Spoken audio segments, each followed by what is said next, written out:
আসসালামু আলাইকুম। সংবাদে আপনাদের সবাইকে স্বাগত জানাচ্ছি। আমি ফিরোজ তোহা। শুরুতেই আরবে কেবলস সংবাদ শিরোনাম।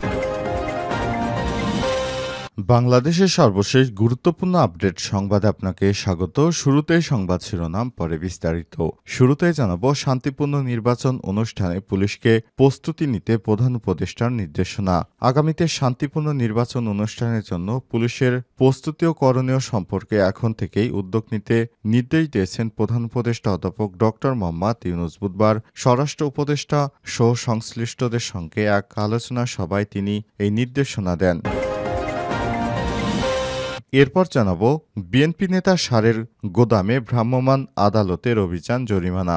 ব্রাহ্মণবাড়িয়ার আশুগঞ্জে বিএনপি নেতার ডিএপি সার তৈরির অভিযোগে বিএনপি নেতার মালিকানাধীন গোদামে অভিযান চালিয়েছে ভ্রাম্যমাণ আদালত। এ সময় ভেজাল সার এবং নষ্ট সার পড়ে থাকতে দেখা যায়। তবে অবৈধভাবে ইউরিয়া সার গুদামজাতকরণের দায়ে অভিযুক্ত বিএনপি নেতাকে 25,000 টাকা জরিমানা করেছে ভ্রাম্যমাণ আদালত। এদিকে চাঁদপুরে বেড়াতে এসে ধর্ষণের শিকার গৃহবধূ গ্রেপ্তার এক। চাঁদপুরে মতলবে বেড়াতে এসে ধর্ষণের শিকার হয়েছেন এক গৃহবধূ। এই ঘটনার সঙ্গে জড়িত থাকা একজনকে গ্রেপ্তার করেছে পুলিশ। জানাবো, সারা দেশে সব বিচারকদের নিরাপত্তা নিশ্চিত করতে হাইকোর্টের রুল। সারা দেশে সব বিচারকদের নিরাপত্তা নিশ্চিত করতে রুল জারি করেছে হাইকোর্ট। একই সঙ্গে প্রধান বিচারপতির নিরাপত্তায় কেন বিশেষ বাহিনী নয় তা জানতে চেয়েছে আদালত। বুধবার 19 মার্চ একটি রিট আবেদনের প্রাথমিক শুনানির বিষয়ে হাইকোর্টের একটি দ্বৈত বেঞ্চ এ আদেশ দেন। এদিকে কাউন্সিলরদের পদে প্রশাসক নিয়োগের বিষয়ে ইশরাকের হুঁশিয়ারি। ঢাকা-2 সিটি কর্পোরেশনের 129টি ওয়ার্ডে কাউন্সিলর পদে প্রশাসক নিয়োগের বিষয়ে হুঁশিয়ারি দিয়েছে বিএনপির চেয়ারপারসনের পররাষ্ট্র বিষয়ক উপদেষ্টা ইঞ্জিনিয়ার ইশরাক হোসেন। তিনি বলেছেন, আমরা খবর পেয়েছি একজন উপদেষ্টার নির্দেশে ঘুষ বাণিজ্যের মাধ্যমে প্রশাসক নিয়োগ করতে চায়। এরকম হলে প্রশাসককে কাজ করতে দিবে না জনগণ। এবং সর্বশেষ জানাবো, গাজায় নতুন করে হামলার প্রতিবাদে নেতানিয়াহুর বিরুদ্ধে গণবিক্ষোভের ডাক সাবেক ইসরায়েলের প্রধানমন্ত্রী ইয়ার লাপিদের। ইসরায়েলের বিরোধী দলীয় নেতা ও সাবেক প্রধানমন্ত্রী ইয়ার লাপিদ নেতানিয়াহু সরকারের বিরুদ্ধে গণবিক্ষোভের আহ্বান জানিয়েছে। এক টুইটার পোস্টে তিনি আহ্বান জানান।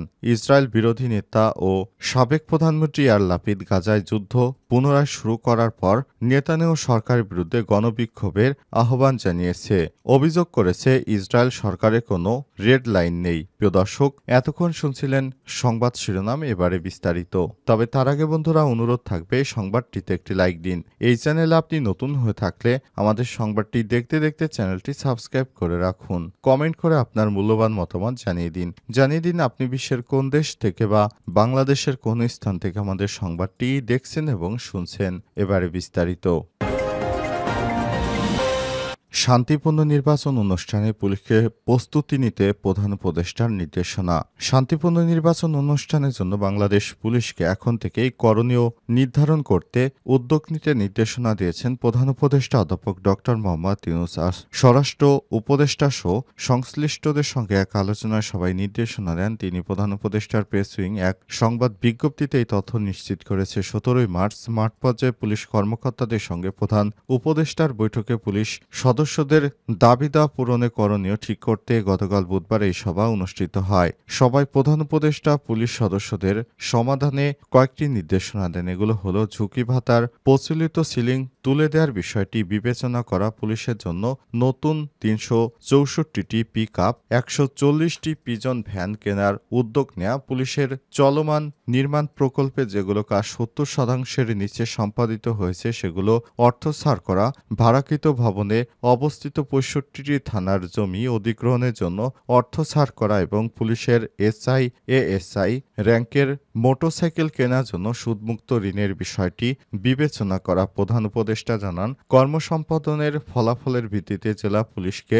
শ্রেণীভুক্ত করে যাদের পারফরমেন্স অপেক্ষাকৃত কম তাদের কর্মক্ষমতা বাড়ানোর ব্যবস্থা গ্রহণ করতে হবে। এরপর বিভিন্ন বিষয় নিয়ে বিগত সরকারের সময় নানা বিষয় নিয়ে উদ্বেগ জানিয়েছেন প্রধান উপদেষ্টা, যেখানে পুলিশকে একটি দলীয় বাহিনীতে পরিণত করেছিল ফ্যাসিস্ট সরকার।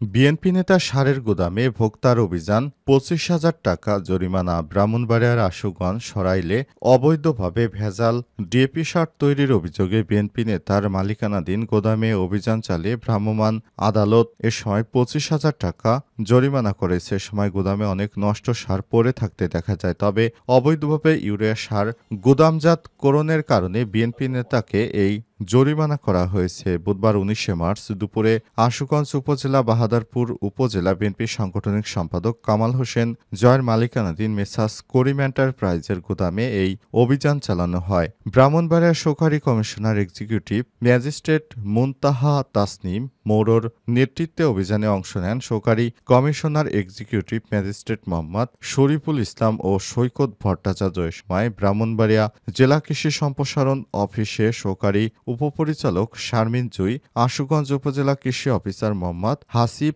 আবদুল্লাহ উপস্থিত ছিলেন। এছাড়াও বিভিন্ন স্থানে অভিযান চালিয়ে বিএনপির নেতাকর্মীদের বেশ কয়েকটি গুদামে অভিযান চালানো হয়েছে।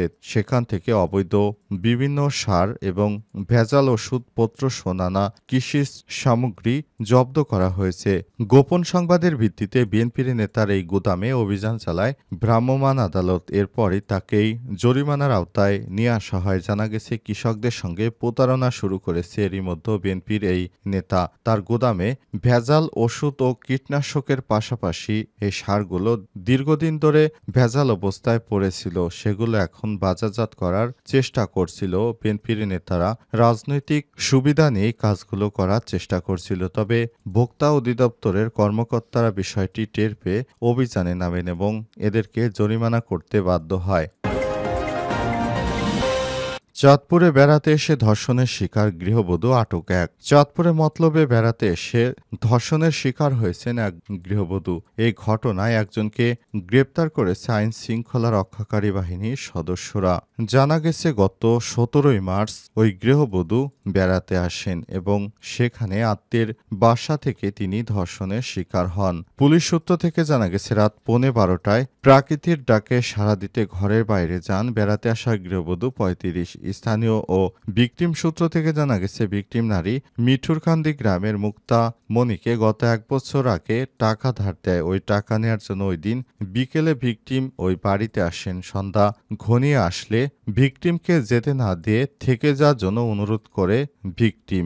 রাতে প্রাকৃতিক ডাকে সাড়া দিতে বাইরে গেলে পূর্ব থেকে উৎপাতে থাকা মিঠুরকান্দি গ্রামের মজিব প্রকাশ টুটুল 43-এর সহায়তায় মোহাম্মদ মামুন 45 ভিকটিমের মুখ চেপে ধরে ইচ্ছার বিরুদ্ধে ধর্ষণ করে বলে অভিযোগ পাওয়া গেছে। ধর্ষণ শেষে ভিকটিমকে ওই ঘটনার বিষয়ে কাউকে জানালে কিংবা আইনের আশ্রয় নিলে সময় সুযোগ বুঝে ভিকটিমকে প্রাণে মেরে ফেলবে বলে বিভিন্ন ধরনের হুমকি ও ভয়ভীতি দেখানো হয়েছে। পরবর্তীতে ভিকটিম ঘরে ফিরে ঘটনার বিষয়টি অবহিত করে। এদিন এই ঘটনায় ভিকটিম মামুন 45 এবং আব্দুল মজিদ টুটুল 43কে আসামি করে মতলব উত্তর থানায় এজাহার দায়ের করে পরে পুলিশ অভিযান চালিয়ে ধর্ষকের সহযোগী আসামি টুটুল 43কে আটক করে। মতলব উত্তর থানার officer in charge OC Mohammad Rabiul Haque জানান, ঘটনাটি জানার পর ধর্ষকের সহযোগী টুটুল 43কে আটক করা হয়। এছাড়াও ধর্ষক মামুনকে গ্রেপ্তারে অভিযান অব্যাহত রয়েছে। সারা দেশে সব বিচারকদের নিরাপত্তা নিশ্চিত করতে হাইকোর্টের রুল। সারা দেশে নানা স্থানে নানাবিধ অপরাধ বেড়ে গেছে।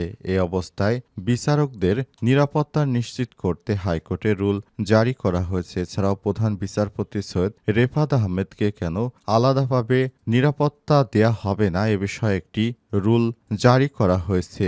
সেখানে বলা হয়েছে, সারা দেশে যেভাবে বিচারকদের হয়রানি করা হচ্ছে তাই বিচারকদের সহায়তা করতে সরকারের পক্ষ থেকে নিরাপত্তা নিশ্চিত করতে হবে, যাতে করে বিচার কাজ সুষ্ঠুভাবে সম্পন্ন করা যায়। বিভিন্ন সময় বিচারকদের হয়রানি করা হয়। বর্তমান সময় বিচারকদের নানাভাবে হয়রানি করা হচ্ছে। কোর্টে বিচারকদের উপর হামলা সহ বিভিন্ন ভয়ভীতি দেখানো হচ্ছে। তাই বিচারকদের আলাদাভাবে নিরাপত্তা নিরাপত্তা নিশ্চিত করতে হবে সরকারকে। এজন্য এই রুলটি জারি করা হয়েছে। রুলের বিষয়টি শুনানি করতে আগামী দিন কোর্টে এ বিষয়ে একটি প্রজ্ঞাপন জারি হতে পারে বলে জানা গেছে। বিষয়টি নিয়ে বেশ কিছুদিন ধরে বিচারকরা নিজেদের মধ্যে আলাপ আলোচনা করছিল। অবশেষে বিষয়টি নিয়ে একটি রুল জারির সিদ্ধান্ত গ্রহণ করেছে। বিচারকরা চেয়েছে দেশে যেভাবে অস্থিতিশীল ঘটনাগুলো ঘটছে, বিচারকরা যেন সেখানে নিরাপদে থাকে, এজন্যই তারা এই ধরনের সিদ্ধান্ত গ্রহণ করেছে।